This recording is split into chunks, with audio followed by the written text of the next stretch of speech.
Uhum. Consegue ver a... Perfeito. Aham, tá ótimo. Tá, deixa eu voltar um slide aqui. Já está adiantado. Tá, o meu seminário hoje vai falar sobre neurogênese e uma abordagem com a perspectiva evolutiva, tá? Ah, eu vou recapitular algumas coisas que o professor Daniel já tinha passado, né, sobre desenvolvimento embrionário inicial, né?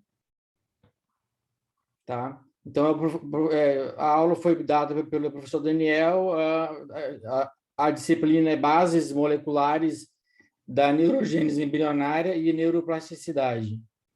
Tá? Eu sou Manassés, eu sou médico e mestrando em neurociências, tá?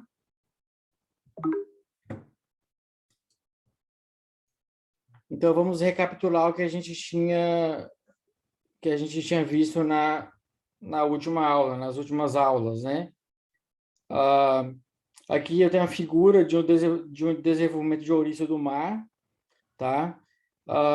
Tem os planos aqui de clivagem desde do óvulo fertilizado até a espécie, né? O indivíduo já desenvolvido, né?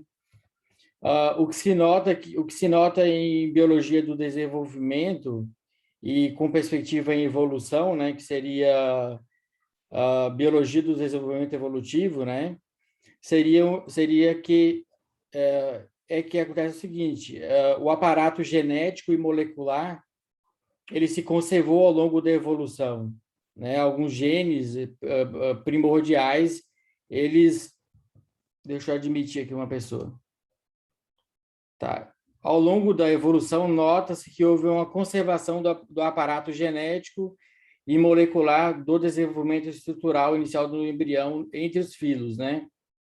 Ou clados, né? Não sei se modificou a nomenclatura, né? Eu achei que é cladista, né, agora? Tá. Faz Aqui, muito tempo que eu passei por essa área de evolução e filogenia, mas ainda se usa ambos, clados ou filo. tá. Talvez Aqui mais tem, especialistas tenham outras expectativas a respeito, mas tanto faz, Manassés, a gente compreende a relação. ali na frente eu vou mostrar um cladograma, tá? Aqui eu vou dizer o seguinte, de uma perspectiva evolutiva, né? Os princípios que governam o desenvolvimento geral, eles são, ao longo da evolução, né, eles se mantiveram, como eu disse no slide anterior, tá?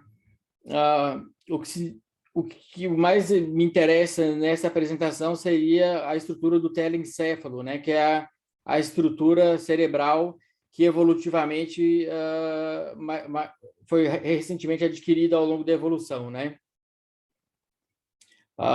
Esse telencéfalo, no início do desenvolvimento embrionário, ele é uma lâmina de células, tá? Com células germinativas, né? Chamadas de neuroepitélio, tá? Aqui nessa figura, a gente pode ver o seguinte, ó, que a partir com o passar dos dias do nascimento, né, dia embrionário, só vai aumentando as camadas ou as lâminas de células neurais, tá? Aqui vocês conseguem ver o meu mouse, né? Consegue. Então, Sim, é importante a gente ver que fazendo um corte assim, transversal, a gente vai conseguir ver as próximas figuras e entender o que acontece na neurogênese, né? Aqui é a figura do Bia, né? Explicando aqui, tem uma divisão didática, né? Que é o prosencéfalo, que depois se torna em telencéfalo e diencéfalo, né? Aqui é uma figura bem bonita, que mostra a tendência à giroencefalização ao longo da evolução, né? A gente tem aqui o rato, né? O camundongo, ou o roedor, que ele tem uma superfície cortical aqui mais lisa.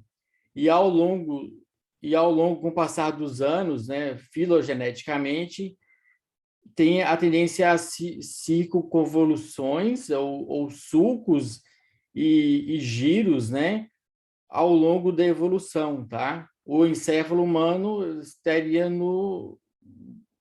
bem à frente, né? Junto com outros mamíferos, tá? Esse aqui é um artigo publicado que é referência da disciplina, né? Que mostra a perspectiva, a evolução do neocórtex a partir da biologia do desenvolvimento.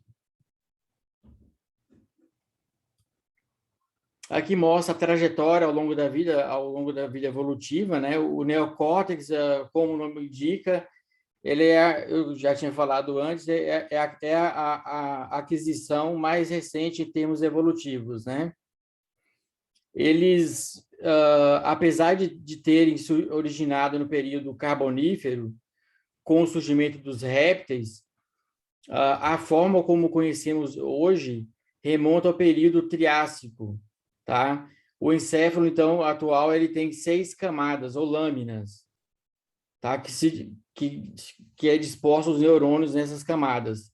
De acordo com o desenvolvimento embrionário, a gente vai entender como é que se formam essas lâminas, né? Aqui nessa figura mostra o encéfalo, um corte transversal aqui de um rato, né? É bem liso-encefálico, tá? Não tem reentrâncias ou circunconvoluções. A gente vê o de um macaco que já tem uma certa sulcos e fissuras na superfície do neocórtex, né, do telencéfalo, e no cérebro humano a gente vê que é bastante proeminente esse processo. Aqui embaixo é um cladograma, né, que mostra em termos de milhões de anos quando houve divergência evolutiva, né, houve a separação, né.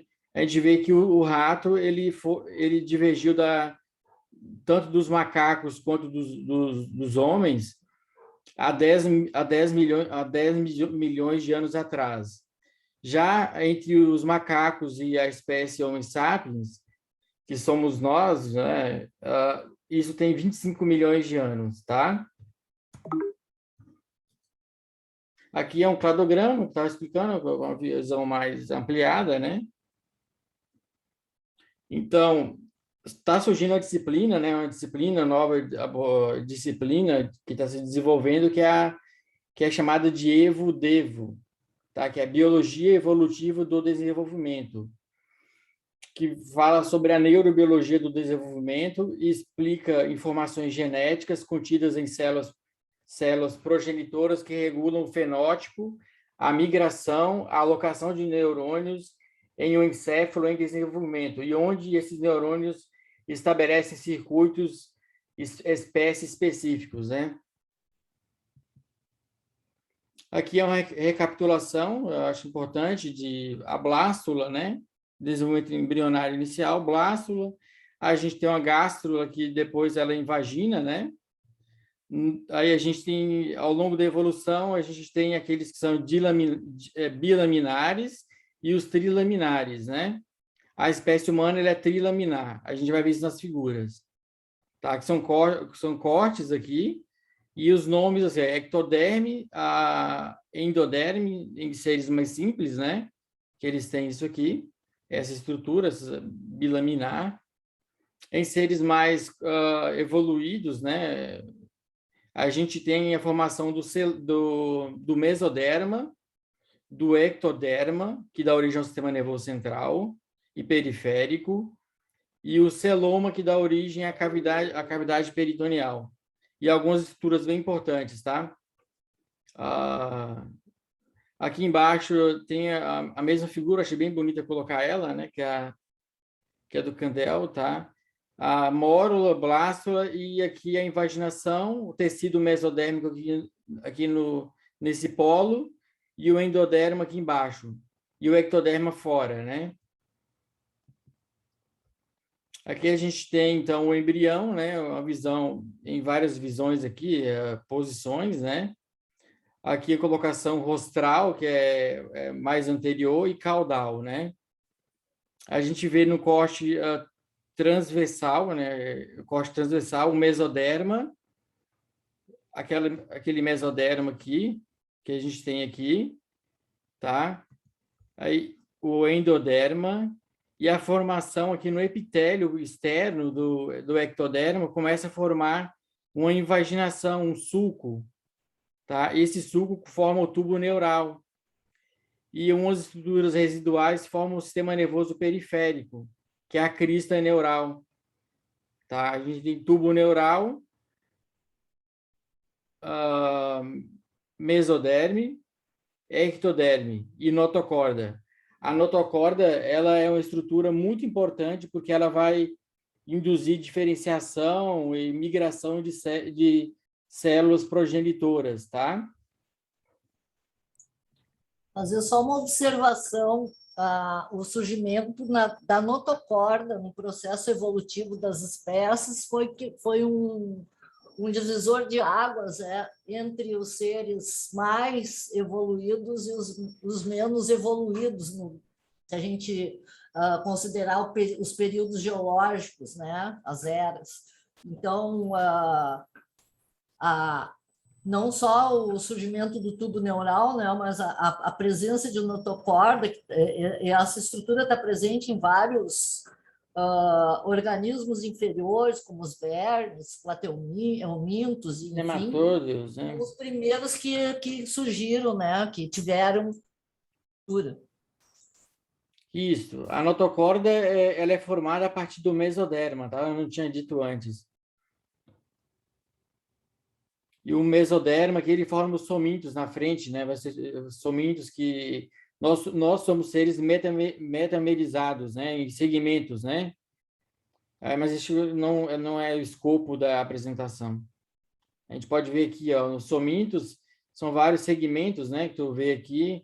Isso tem em insetos, tu vê que são metamerizados também. Aqui é uma visão mais bonita, né, de um livro-texto, tá? O ectoderma, placa neural, uma visão aqui com por varredura eletrônica, né? Ou a técnica. Tem o sulco neural, o mesoderma paraxial.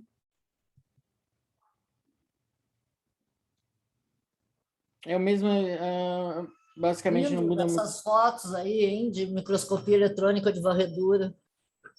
São bonitas, né? Tá, aqui após o fechamento do tubo, né? A gente vai ter essa estrutura aqui, ó, que é o estágio de 3 vesículas, tá? Que é a parte mais primária, mais inicial. Ela é dividida, a primeira porção caudal vai formar a coluna espinal, tá? O rombencéfalo vai formar outras estruturas que a gente vai ver na figura aqui do lado, na figura B, tá? E o mesencéfalo vai originar outras estruturas. E o prosencéfalo vai originar o telencéfalo e o diencéfalo, tá certo?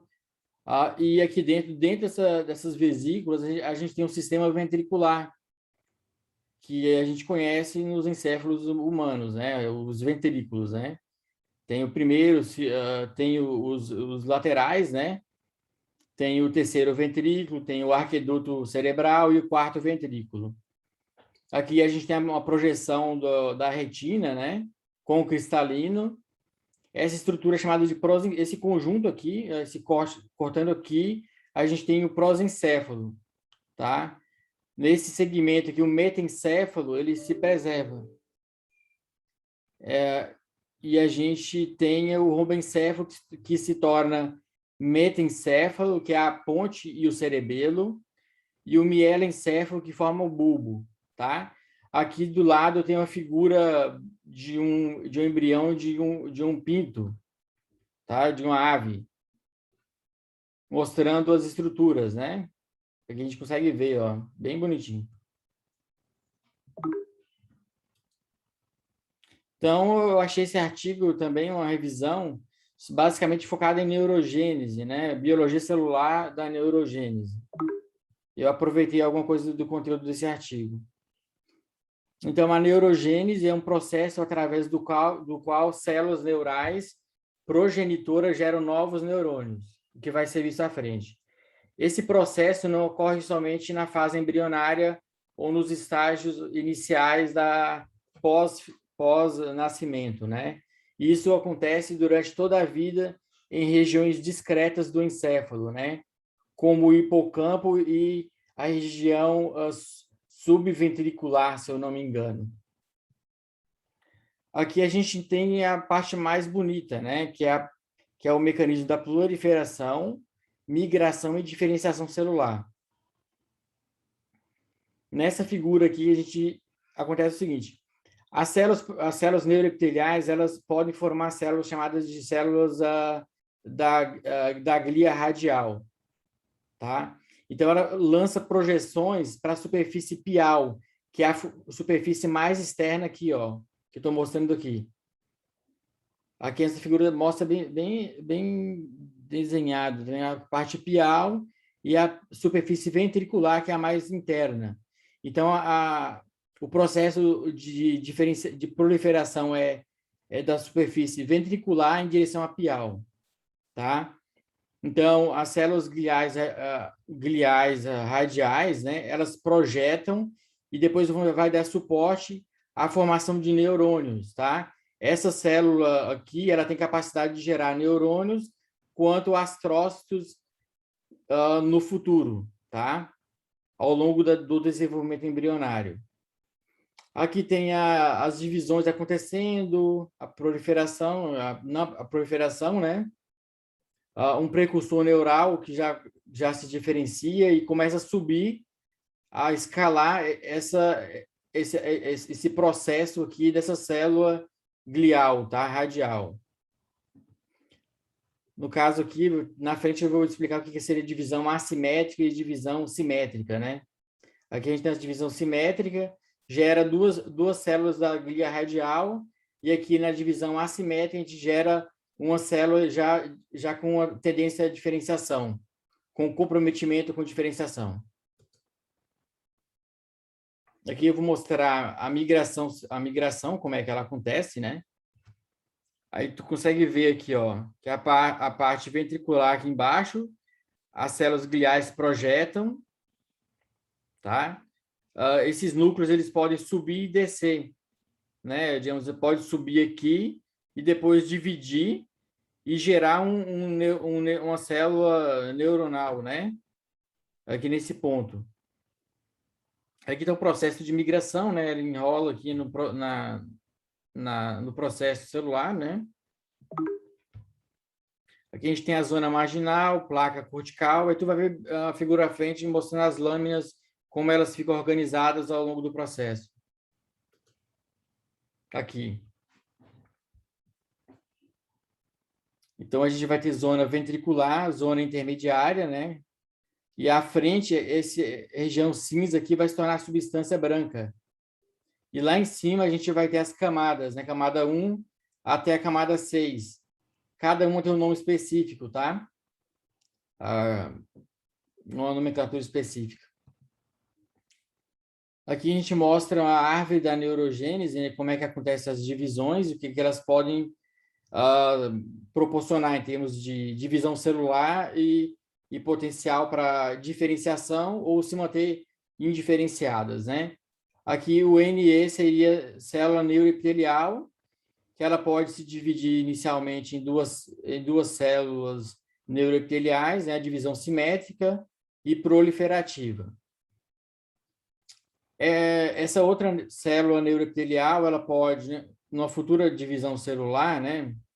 Ela pode originar uma célula de um neurônio, ou quanto pode partir para uma célula glial radial, tá? É a divisão assimétrica. Quando tem divisão assimétrica, gera linhagens diferentes, né? Tá. Aqui a célula glial, ela pode gerar um neurônio, quando pode gerar uma célula glial também, a divisão assimétrica. Aí ele pode formar outro neurônio. Normalmente é uma sequência, né, de divisões e diferenciações, né? O que se mantém diferenciado são as células gliais radiais. Aqui embaixo a gente tem outra explicação como é que acontece o processo, né, de divisão celular, né, e proliferação. A gente tem o surgimento das células basais progenitoras, aqui em verde. Pode dividir e formar dois neurônios, tá? Eu acho que está bem explicado essa parte. Eu vou partir para o próximo slide. Tá. O importante saber ali, né, é revisar o ciclo celular, né? Como é que ele ocorre. Tá? Tem que conhecer assim, os eventos, e eu não vou entrar nesses detalhes do ciclo celular, mas eu vou só mostrar a figura para relembrar que é importante, que é isso que acontece com os neurônios ali em divisão, né? Aqui eu tenho um slide que mostra aquele processo que eu tinha explicado, né? Explicado para vocês, né? Uma célula glial, ela pode subir, descer e dividir, formando um neuroblasto ou outra célula progenitora, né? É a mesma ideia do que eu tinha explicado antes, né? E aqui são as fases, os estágios e quais fases estão acontecendo, né? Mitose aqui nessa figura, né? Aqui seria o estágio G2, estágio S e estágio G1. Mesma figura mostra a mesma ideia, também as células elas têm a dança, elas podem subir e descer, né, e dividir. Aqui a gente tem a divisão das células gliais e radiais gerando neurônios. Esses neurônios têm a capacidade de migração, tá? Eles conseguem subir esse processo da célula glial radial. Aqui é aquela figura, divisão assimétrica e simétrica, né? Relembrando, célula progenitora forma célula neural, uma célula glial. A progenitora pode gerar outra progenitora, mas uma neural não gera uma neural, né?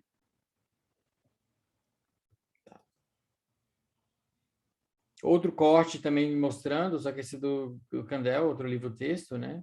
Que é bem importante esse livro, em termos de didática, né? A superfície externa e os neurônios migrando, vão subindo, né? Aqui a gente tem já uma figura mais bem elaborada, né? São células corticais, seguem um padrão do interior, que é ventricular, para a parte mais externa, que é pial, né? Aqui a gente tem a zona ventricular, nessa faixa aqui. Aqui é a placa, tem um nome específico, parece PC aqui, tem um nome, eu esqueci. E essa aqui é a zona molecular, tá? Aí a gente tem o neurônio subindo, migrando, dividindo e migrando, A placa dividindo. cortical? Pode ser. Placa cortical? É placa cortical. Eu vou ficar te devendo a certeza disso. Aí as diversas camadas se formando aqui, ó, vão se organizando. Aqui a gente tem 3 situações, né? Um normal, né, que seria 6 camadas no final. E aqui situações anormais que os mecanismos são rompidos, né? Não ocorre com aquela orquestração que deveria acontecer, né? A coreografia, né? A gente tem aqui um mutante de reelina, né? Que é uma proteína, né? Tem uma completa desorganização, às vezes não são laminares e organizados, né? E isso pode provocar transtornos psiquiátricos, distúrbios neurológicos, né? Aqui a gente tem um mutante da doblecortina, que também fica bem desorganizado a distribuição dos neurônios, né? Na migração. Para fechar, eu só vou citar que existem mecanismos epigenéticos no processo de neurogênese, né? Lembrando que o conceito de epigenética foi introduzido em 1939 para descrever processos celulares que envolviam o desenvolvimento embrionário inicial. Hoje é aceito amplamente, né, que existe mesmo a epigenética, né, e a definição dela que é o seguinte: seria alterações que não provocam alterações na sequência de DNA, né? Atualmente é aceito de forma ampla que ela é resultado de mudanças na expressão gênica que não resultam em alterações na sequência de DNA. O artigo ele cita esses mecanismos aqui que estão envolvidos, mas eu não vou prolongar muito, porque vai ficar muito extenso a apresentação. Tem o processo de metilação, que é um mecanismo, tem as modificações de histonas, o remodelamento de cromatina, a regulação mediada por RNA não codificante, que é o microRNA, e os RNAs longos não codificantes, que é o INC-RNAs, né? E aqui é o final da apresentação, tá? Na verdade, ali é N, Manassés, LNC, Long Non-Coding RNAs. É isso. Tá? Só isso aqui é uma outra aula, né, Manassés? Os mecanismos epigenéticos, nem te preocupa, porque não dá para a gente aprofundar tanto assim. Aqui são as referências usadas, são boas referências para introdução, né? Artigos de revisão, né? Alguém tem alguma pergunta, algum tipo de dúvida? Bom, pessoal, agora está aberto para vocês conversarem, perguntarem, esclarecerem, fiquem à vontade. Desenvolvimento embrionário, evolução, é uma coisa fantástica, né? É muito interessante e legal de estudar. Eu fico encantada com o conhecimento que a gente obteve, assim, e o quanto a gente essas novas, né, descobertas dentro biologia molecular, né, e a genética. Antes era mais morfológico, né? Não tinha como ver o mecanismo, os mecanismos mais a fundo, né? Hoje consegue mapear e consegue ver as rotas. Sabia há muito tempo como é que era, só se não compreendia exatamente os mecanismos. Agora a gente sabe os mecanismos. E esse que tu comentasse da divisão assimétrica, por exemplo, é um que é relativamente novo, entre aspas, porque até há pouco tempo atrás a gente tinha primeiro aquela ideia que neurônio jamais dividia, né? Depois se começou a admitir, né, por questões óbvias, né, que o neurônio já divide, mas como que o neurônio divide se ele já é uma célula, né, comprometida, já bem diferenciada por essas divisões assimétricas, que é para, quando ocorre uma divisão celular, pelo menos ainda num período mais jovem, não esgotar todo o repertório, a reserva, né,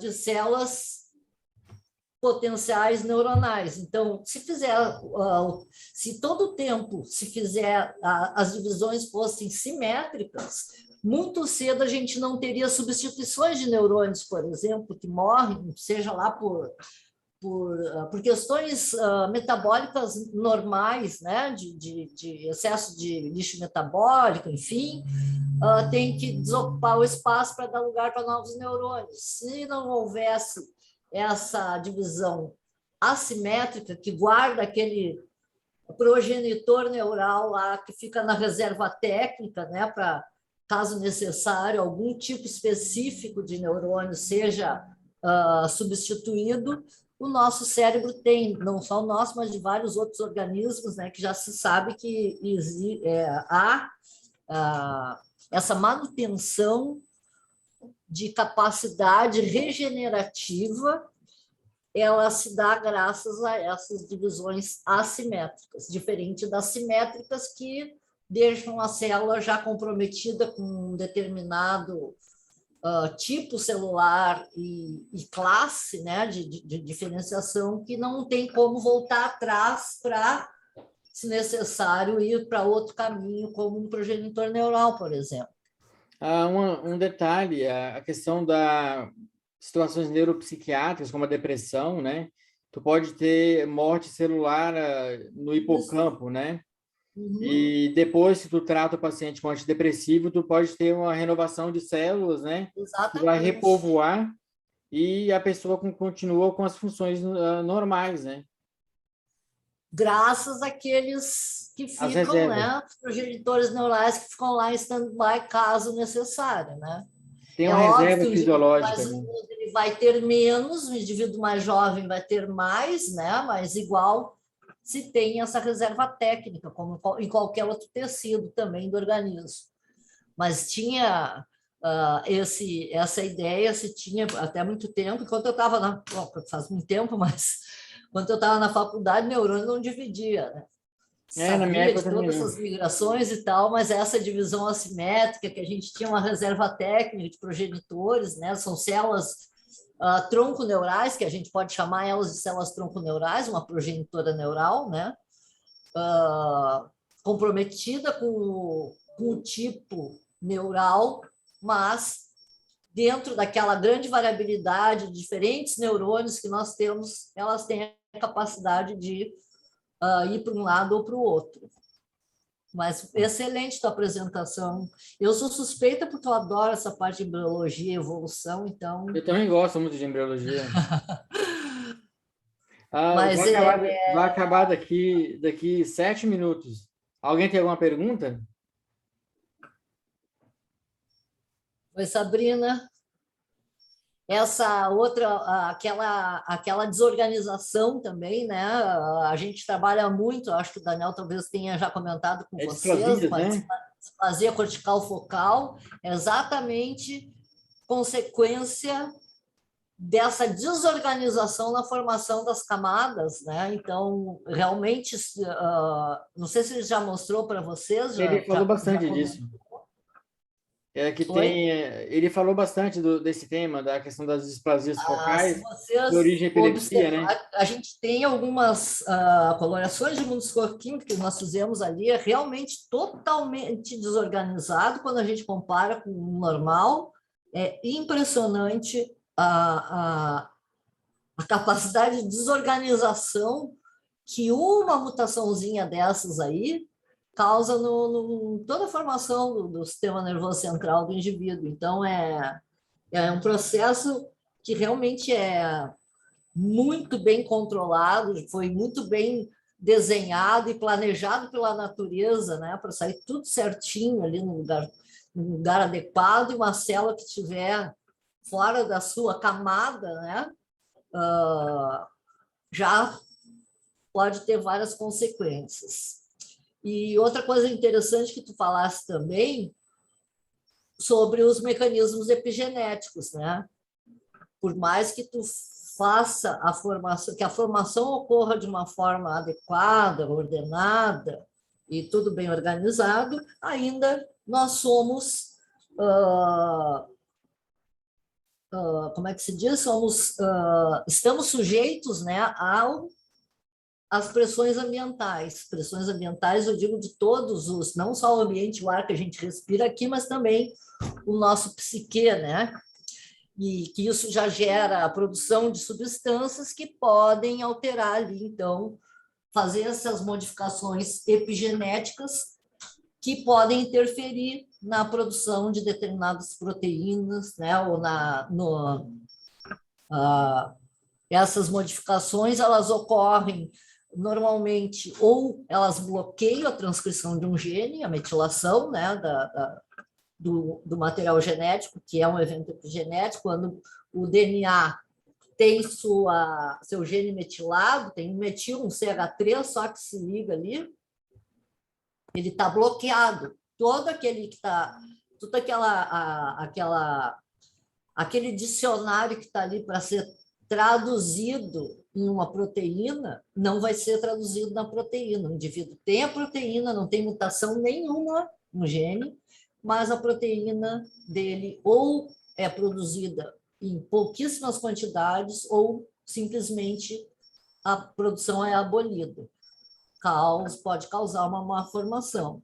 A alteração nas estonas por acetilação também é um evento epigenético que pode bloquear ou pode ativar a transcrição de proteínas, né? Tanto o excesso quanto a falta do nível, né, dos níveis normais de proteínas são controlados por esses eventos epigenéticos. É comum em Posso interromper um várias minutinho? patologias, né? Oi? Posso interromper? Tá Claro. acabando o tempo, tem como a gente migrar para aquela outra sala para a gente continuar a discussão? Eu acho que aquela já foi encerrada. Não, é o link permanente, Que aquele hora link. termina? 2 minutos. Então, eu vou deixar para o pessoal fazer as perguntas, se alguém tiver, aí não tem problema, mas nem te preocupa. Quando terminar o tempo, terminou. É porque tem O a pessoal está questão, pedindo, tem que pagar está isso aqui gravando, para, depois tem que tu pagar para ter isso. disponibiliza. A apresentação foi excelente, excelente. Pessoal, Obrigado. mais algum esclarecimento com o Manassés? Vamos ver aqui no chat se tem alguma pergunta. Vai compartilhar, sim. Eu vou compartilhar, deixa eu ver se eu consigo mandar aqui. Se não, tu passa para o professor Daniel, ele coloca lá no Moodle, Tá, eu vou fazer isso. tá? Passa para ele, ele coloca lá no Moodle, Ok. tá? Então, tem 2 minutinhos, vou continuar falando ali. O pessoal não quer perguntar? Eu só queria fazer uma pergunta, na verdade, é porque eu Aham. estou trabalhando com o transtorno do espectro do autismo. E também, né, acho que se encaixa muito com o tema de hoje, né, essa desorganização celular, essa parte Aham. toda que o Manassés explicou, né? Então, não sei se a professora ou o Manassés poderiam falar um pouquinho, não sei se a área de vocês também. Eu acho que eu posso até, num dos dias que eu for que tocar para mim da aula, eu faço a básica um pouco mais reduzida e apresento. Eu tenho uma aula pronta de epigenética que fala muito de todo o espectro do autista e outras doenças neurológicas que são decorrentes de alterações epigenéticas. Já está muito bem comprovado isso. Nas referências eu vi bastante citação a autismo. A síndrome de Rett e várias outras doenças importantes que entram dentro desse espectro que a gente chama, porque é um espectro, né? Porque esses eventos podem estar mais ou menos intensos, e por isso o espectro, tanta diferença entre um paciente e outro para uma mesma doença, entre aspas, né? Às vezes sobreposições de doenças que eram consideradas distintas, às vezes depois são alocadas em uma mesma doença com os diferentes graus de variabilidade, né? E acho que assim, na próxima eu tenho uma aula de poda sináptica, eu acho, para dar, que é a primeira que eu vou passar para vocês nessa disciplina, e vou ver se eu consigo, então, apresentar pelo menos uma parte, nem que eu não consiga apresentar toda para vocês, e em um outro momento a gente continua. Então tá, pessoal. Ok. Tudo certo, vai fechar.